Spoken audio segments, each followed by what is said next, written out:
आदाब नाजरीन, खबरनामे में आपका इस्तकबाल है। मैं हूं आपके साथ रेशमा। आइए हेडलाइंस पर नजर डालते हैं। सदर जमहूरिया द्रौपदी मुर्मू पुर्तगाल और स्लोवाकिया के दौरे के पहले मरहले में लिस्बन पहुंची। पुर्तगाल के सदर से आज वफूद सतह की करेंगी मुलाकात।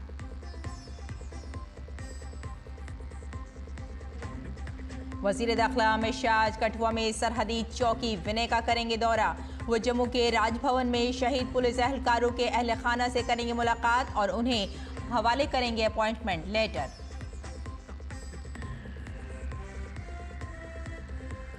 आज आलमी यौम सेहत मनाया जा रहा है, जिसकी थीम है सेहतमंद आगाज।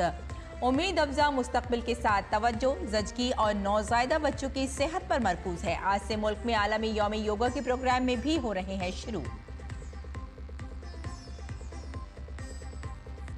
महकमा मौसमियात ने अगले चंद दिनों के दौरान शुमाल मगरबी भारत में शदीद गर्मी की पेशगोई की, जबकि तमिलनाडु के कई हिस्सों में जारी है मूसलाधार बारिश।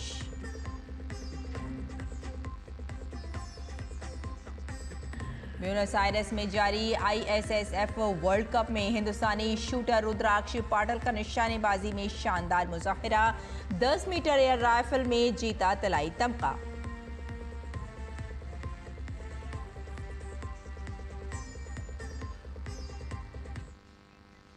और आइए नाज़रीन, अब खबरों पर डालते हैं तफसील से नजर। सदर जमहूरिया द्रौपदी मुर्मू जो पुर्तगाल और स्लोवाकिया के 4 रोज़ा दौरे पर हैं, दौरे के पहले मरहले में पुर्तगाल के दारुल हुकूमत लिस्बन पहुंच गई हैं। सदर मुर्मू पुर्तगाल के सदर की दावत पर वहां गई हैं। सदर मुर्मू पुर्तगाल के अपने दौरे के दौरान कई प्रोग्रामों में शिरकत करेंगी। पुर्तगाल के सदर आज उनका इस्तकबाल करेंगे। सदर मुर्मू को गार्ड ऑफ ऑनर के दौरान 21 तोपों की सलामी दी जाएगी। सदर मुर्मू आज लिस्बन में पुर्तगाल के सदर के साथ वफ्द की सतह की मीटिंग करेंगी। सदर जमहूरिया कल भारतीय बिरादरी से भी खिताब करेंगी। इन दौरों के जरिए भारत यूरोपीय यूनियन के 2 अहम शराकतदार ममालिक के साथ अपने कसीरुलजहती ताल्लुकात को मजीद मजबूत करने की तरफ बढ़ेगा।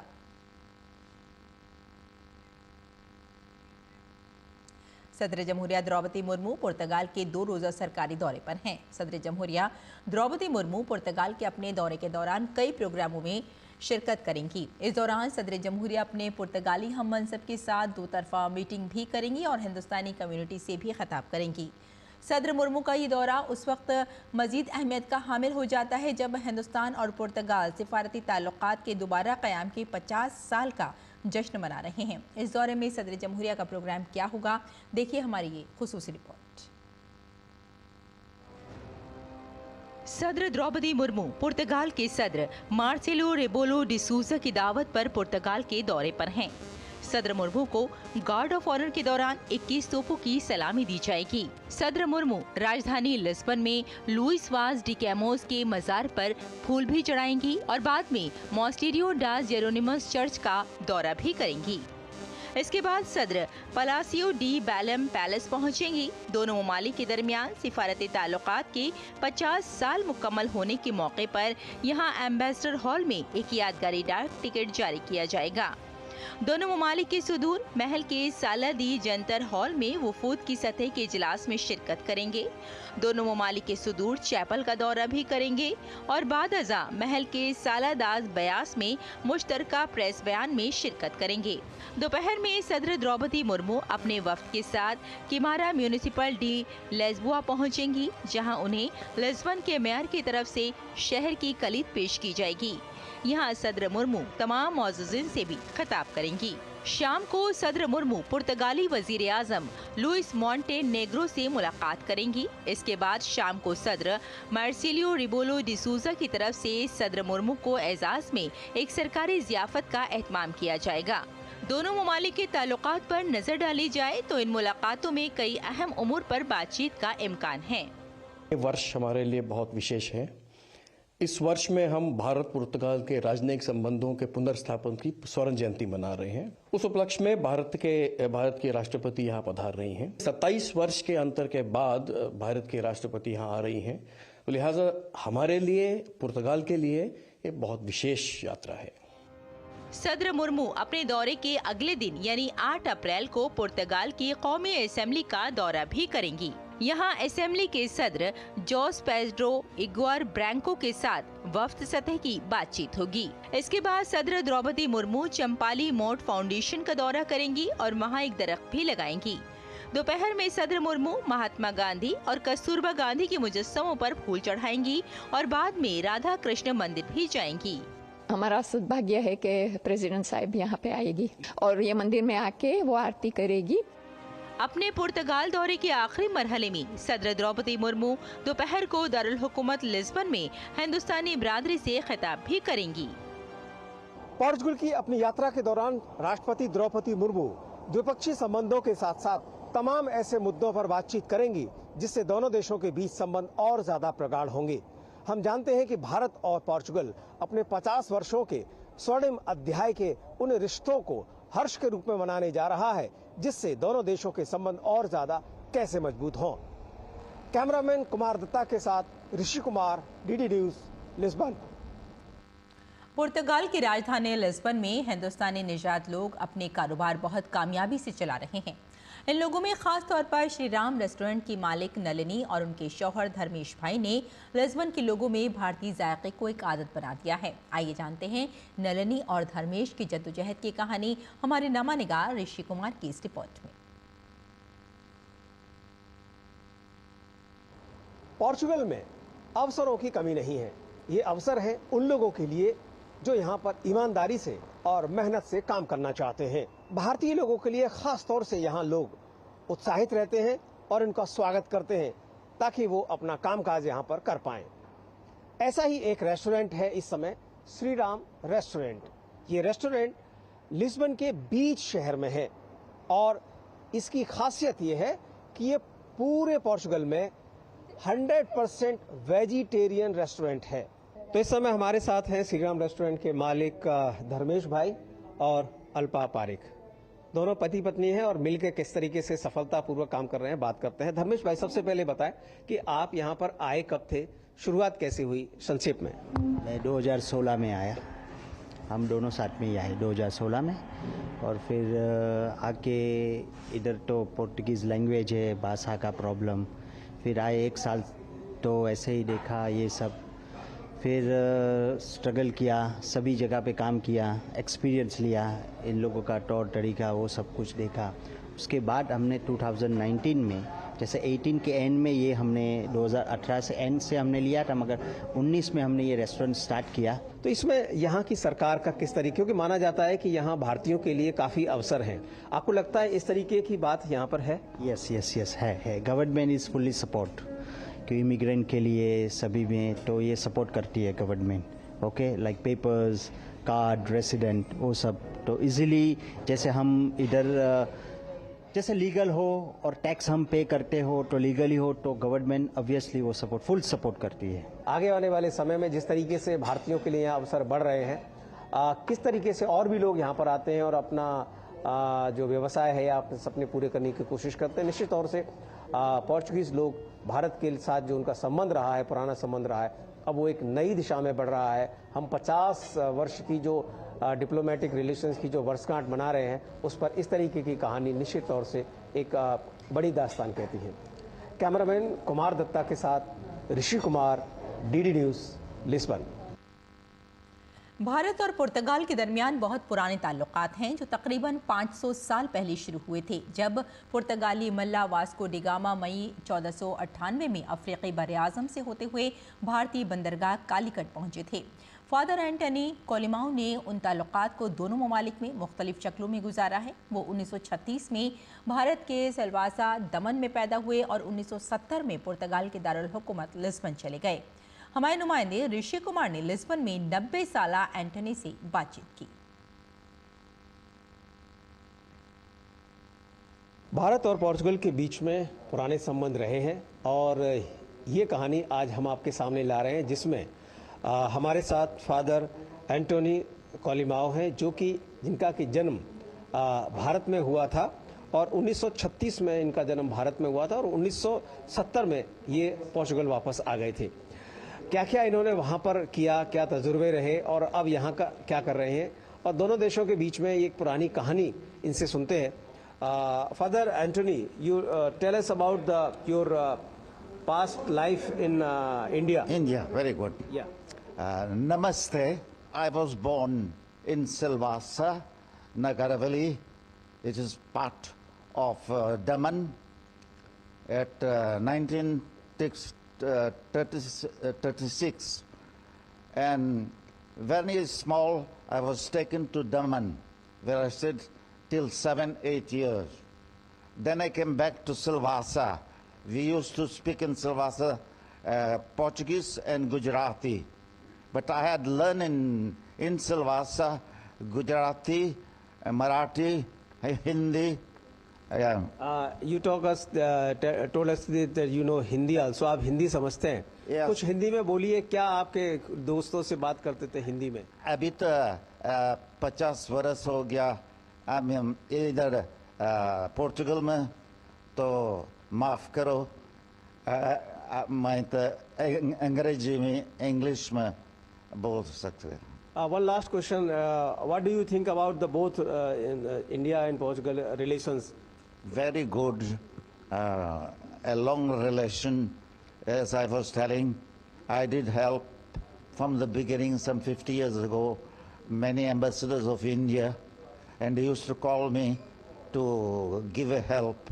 All I still remember Dr. Kakurkar, then Dr. Austin, they died already, Dr. Ernest, and so many others. The last 3-4 ambassadors, Indian ambassadors in Lisbon, they have done a very good work. And the relation is very good with Portugal and India. Father Antony कॉलिमियो की जो बातें हैं कि वो कहीं पर भी एडजस्ट कर जाते हैं, और उन्होंने कहा कि जो पोर्चुगल है यहाँ के लोग भी बहुत अच्छे हैं, भारत में तो वो जन्मे ही हैं, तो निश्चित तौर से इनके जो तजुर्बे हैं यहाँ के लोगों के भी काम आएंगे और भारत के लोगों के भी काम आएंगे. अपने कैमरामैन सहयोगी कुमार दत्ता के साथ Rishi Kumar, DD news, Lisbon. आइए अगली खबर का रुख करते हैं. मरकजी वजीर दाखिला अमित शाह जम्मू कश्मीर के 3 रोज़ा दौरे पर हैं. इसी सिलसिले में अमित शाह जम्मू कश्मीर में बीजेपी पार्टी ऑफिस पहुंचे, जहां उन्होंने बीजेपी लीडरों के साथ मीटिंग की. अमित शाह के इस दौरे का बुनियादी मकसद जम्मू कश्मीर में सिक्योरिटी सूरत हाल का जायजा लेना और तरक्याती कामों की पेशरफ्त का जायजा लेना है. अमित शाह आज यानी 7 अप्रैल को सुबह 10:30 बजे कठुआ में सरहदी चौकी विनय का दौरा करेंगे. दोपहर 2 बजे वजीर दाखिला जम्मू के राजभवन में कश्मीर के शहीद पुलिस एहलकारों के अहल खाना से मुलाकात करेंगे और उन्हें अपॉइंटमेंट लेटर भी तकसीम करेंगे. वक्फ तरमीमी कानून को सदर जमहूरियत से मंजूरी मिलने के बाद मुस्लिम कम्युनिटी में खुशी की लहर दौड़ गई है. इस सिलसिले में मुस्लिम कम्युनिटी के सैकड़ों लोगों ने मरकजी वजीर ज़राअत शिवराज सिंह चौहान से मुलाकात की. मध्य प्रदेश के रायसेन ज़िले में मुनक़िदा इस मीटिंग के दौरान लोगों ने नए वक्फ एक्ट के लिए मरकजी हुकूमत का शुक्रिया अदा किया. तमाम लोगों ने मुत्तफ़िक़ा तौर पर हुकूमत के इस मफ़ाद आमा के कानून के फैसले का खैर मक़दम किया.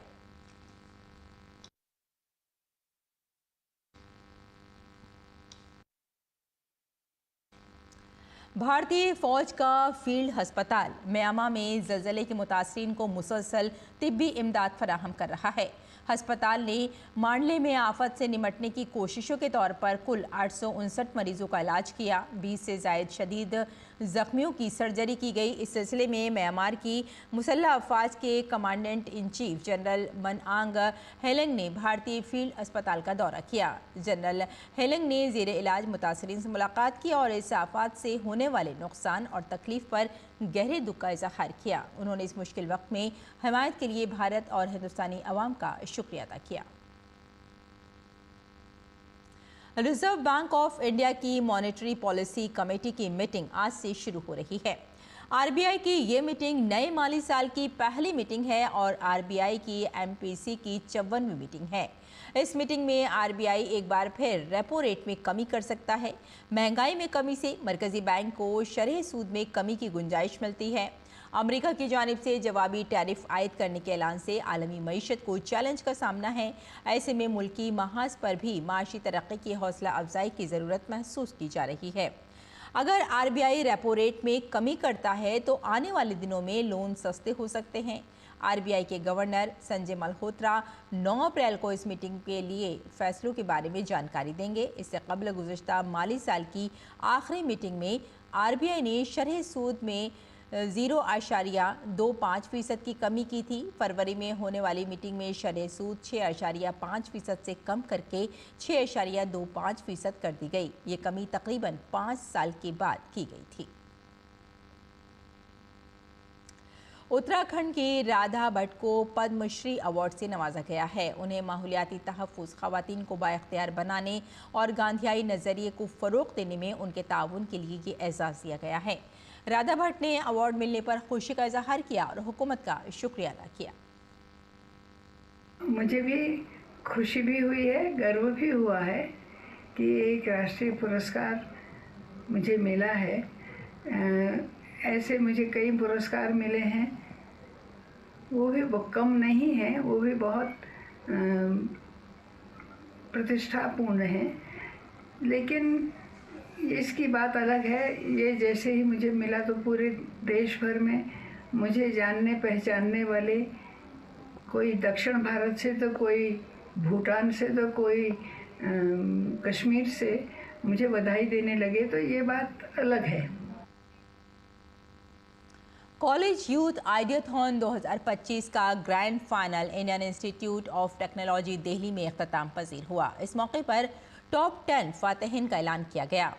CYI 2025 भारत की तमाम कॉलेज कैंपस में एंटरप्रेन्योरशिप के जज्बे को फ़रोग़ देने वाला एक तारीख़ी इक़दाम है। कॉलेज यूथ आइडियाथॉन 2025 में मुल्क भर के 200 शहरों के 1000 कॉलेजों के 44,000 से ज़्यादा तलबा ने हिस्सा लिया है। इसमें 15,000 से ज़्यादा स्टार्टअप आइडियाज़ पेश किए गए हैं। जायज़ा, रहनुमाई और शॉर्ट लिस्टिंग के सख्त राउंड्स के ज़रिए 2 रोज़ा ग्रैंड फाइनल के लिए टॉप 100 तलबा की टीमों को IIT दिल्ली में मदऊ किया गया था, जहाँ इन नौजवान कारोबारी अफराद ने अपने इख्तिरात की नुमाइश की और आला सरपरस्तों और सरमायाकारों के साथ बातचीत की। कॉलेज यूथ आइडियाथॉन इंडिया का कॉलेज के स्टूडेंट्स के लिए सबसे बड़ा स्टार्टअप फेस्टिवल है या स्टार्टअप कंपटीशन है और इसकी शुरुआत थिंक स्टार्टअप, MEPSC और IIT दिल्ली ने मिल कर के की और हमारा जो उद्देश्य ये था कि जो इंडिया के कॉलेज में जो बच्चे आज सोच रहे हैं उसमें से जो बेस्ट स्टार्टअप है उसको निकाल के लाया जाए। करीब 1 महीने में हमारे पास 45,000 से भी ज़्यादा बच्चों ने पार्टिसिपेट किया इसमें, जो कि 1,000 से ज़्यादा कॉलेजेस से आए थे। आज सेहत का आलमी दिन है। यह दिन हर साल सेहत के तई बेदारी उजागर करने के लिए मनाया जाता है। आलमी यौम सेहत सिर्फ एक दिन नहीं बल्कि ज़िंदगी में सेहत की अहमियत को समझने और अपनाने का पैगाम है। इस साल आलमी यौम सेहत की थीम सेहतमंद आगाज़, उम्मीद भरा मुस्तकबिल है। थीम के तहत ज़च्चा और नौज़ायदों की सेहत पर तवज्जो मरकूज़ करते हुए 1 साल तवील मुहिम चलाई जाएगी, जिसमें शरअ अमवात के खात्मे और ख़वातीन की तवील अलमुद्दती फलाह बहबूद को तरजीह देने के इक़दाम किए जाएंगे। बीमारियों, दिमागी सेहत के चैलेंजेस और एहतियाती निगहदाश्त की अहमियत के बारे में बढ़ती हुई बेदारी के साथ दुनिया भर में सेहत एक अव्वलीन तरजीह के तौर पर उभरी है। काबिल ज़िक्र है कि आलमी यौम सेहत सबसे पहले 1950 में वर्ल्ड हेल्थ ऑर्गेनाइजेशन के क़याम के मौके पर मनाया गया था। बैनुल-अक़वामी योगा डे मनाने की 75 रोज़ा उल्टी गिनती आज से शुरू हो गई है। इस मौके की मुनासबत से ओडिशा की राजधानी भुवनेश्वर के कलिंगा स्टेडियम में सुबह से ही एक अज़ीमुश्शान कॉमन योगा प्रोटोकॉल मुजाहरे का एहतमाम किया गया। आयुष के वजीर प्रताप राव जाधव समेत कई मुअज़्ज़िज़ीन ने इस प्रोग्राम में शिरकत की। अब तक 24 करोड़ से ज़्यादा लोग बराह रास्त बैनुल-अक़वामी योगा डे में हिस्सा ले चुके हैं। इस साल बैनुल-अक़वामी योगा डे का 11वां एडिशन मनाया जा रहा है। हर साल शुरका की तादाद में इजाफा हो रहा है और नए रिकॉर्ड बन रहे हैं। उम्मीद है कि इस साल भी शिरकत के हवाले से नए रिकॉर्ड कायम होंगे और ज़्यादा से ज़्यादा लोग इसमें शामिल होंगे। इस बारे में आयुष के वजीर प्रताप राव जाधव ने क्या कहा, आइए सुन लेते हैं। हम अंतर्राष्ट्रीय योग दिवस के 11वें संस्करण का उत्सव मना रहे हैं। एक ऐसी यात्रा जिसने योग को केवल प्राचीन परंपरा से उठाकर स्वास्थ्य और कल्याण के विश्व आंदोलन में परिवर्तित कर दिया है। आज पूरे विश्व में 170 से अधिक देशों में, या यूं कहिए कि विश्व के 85% से भी अधिक देशों में योग का अभ्यास किया जाता है। भारत ने विश्व को योग के रूप में स्वस्थ रहने की जो कुंजी दी है, उसे आज पूरा विश्व मान रहा है। और महकमा मौसमियात ने शुमाली हिंदुस्तान समेत मुल्क की कई रियासतों के लिए हीट वेव अलर्ट जारी किया है। राजस्थान में अगले 4 से 5 दिनों तक शदीद गर्मी की लहर का इम्कान है। गुजरात और सौराष्ट्र, कच्छ खित्ता, मध्य प्रदेश के कुछ इलाकों में 8 और 10 अप्रैल के दरमियान गर्मी की लहर की वार्निंग जारी की गई है। इसके साथ ही महाराष्ट्र में अगले 4 दिनों में दर्जा हरारत में 2 से 4 डिग्री का इजाफा हो सकता है। इसके अलावा महकमा मौसमियात ने दिल्ली के लिए येलो अलर्ट जारी किया है। महकमा मौसमियात के मुताबिक आने वाले दिनों में पारा 42 डिग्री तक जा सकता है, जिससे दारुल हुकूमत में हीट वेव जैसे हालात पैदा हो सकते हैं। एक तरफ शुमाली भारत में हीट वेव अलर्ट है, तो दूसरी तरफ जनूबी भारत में कुछ राहत की खबर है। तमिलनाडु के कई अजला में बारिश हो रही है। इसके अलावा महकमा मौसमियात ने तमिलनाडु के कुछ अजला में गरज चमक के साथ तूफान और आसमानी बिजली गिरने की भी वार्निंग दी है। केरला और जनूबी कर्नाटक में अगले 2 दिनों तक मूसलाधार बारिश हो सकती है। मशरक़ी भारत में भी गरज चमक और तेज़ हवाओं के साथ बारिश का इम्कान है। महकमा मौसमियात ने बिहार में आज से 11 अप्रैल तक बारिश और जालाबारी की पेशगोई की है। अगले 6 से 7 दिनों तक जज़ायर, अंडमान और निकोबार में हल्की से दरमियानी बारिश का इम्कान है। इसके अलावा एक नई वेस्टर्न डिस्टर्बेंस मगरबी हिमालयाई इलाके को मुतासिर करेगी, जिसकी वजह से जम्मू कश्मीर, लद्दाख, मुजफ्फराबाद में 30 से 40 किलोमीटर फी घंटे की रफ्तार से बारिश, गरज चमक और आंधी चलने का इम्कान है। और नाज़रीन, आइए अब नजर डाल लेते हैं दिल्ली से शाये कुछ उर्दू अखबारात पर।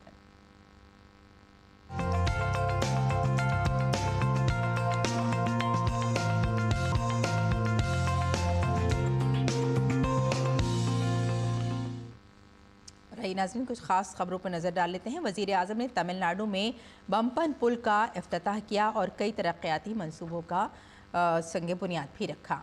और आइए अब देख लेते हैं नाज़रीन अगली सुर्खी। हुकूमत वक्फ को कंट्रोल नहीं करना चाहती, जेपी नड्डा का ये बयान है। बीजेपी सदर ने यह भी कहा कि हुकूमत बस ये चाहती है कि जो लोग इसका इंतज़ाम करते हैं वो कानून के दायरे में रहकर काम करें।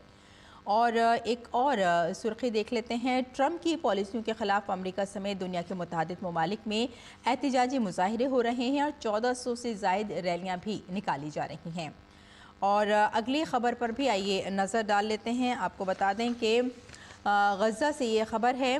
गज़ा इसराइली बर्बरियत में 39 फ़लस्तीनी शहीद, 100 से ज़ायद ज़ख्मी बताए जा रहे हैं। इसराइली फायरिंग से शहीद 15 इमदादी कारकुनों की दिल दहलाने वाली वीडियो मंजर आम पर भी आ चुकी हैं। और एक और ख़बर देख लेते हैं नाज़रीन, ये ख़बर भी काफ़ी अहम हो जाती है। अमित शाह ने इफ़को की गोल्डन जुबली तक़रीबात में शिरकत की और एक अहम उन्होंने इजलास भी किया। और चलते चलते एक और ख़बर आप तक पहुंचा देते हैं नाज़रीन। तिरुपति रेलवे स्टेशन को जल्द ही जदीद सहूलतों से आरास्ता किया जाएगा। जी हाँ, आंध्र प्रदेश के तिरुपति शहर के तिरुपति रेलवे स्टेशन को जल्द ही नई सहूलियात से आरास्ता किया जाएगा। तो नाज़रीन, ये था अखबारात का मुख्तसर जायज़ा। और आइए अब लौटते हैं बुलेटिन की जानिब। कुछ और ख़बरों पर नज़र डाल लेते हैं। भारतीय शूटर रुद्राक्ष पाटिल ने अर्जेंटीना के दारुल हुकूमत ब्यूनस आयर्स में जारी ISSF वर्ल्ड कप 2025 में शानदार कारकर्दगी दिखाई है और उन्होंने 10 मीटर एयर राइफल इवेंट में गोल्डन मेडल जीता है और साथ ही फाइनल में 252.9 पॉइंट्स स्कोर करके पहला मुकाम हासिल किया। ISSF वर्ल्ड कप में पाटिल का ये दूसरा इनफरादी गोल्ड मेडल है। और अब मौसम का मिजाज।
तो नाज़रीन, खबरनामे में फ़िलहाल इतना ही, इजाज़त दें, आदाब।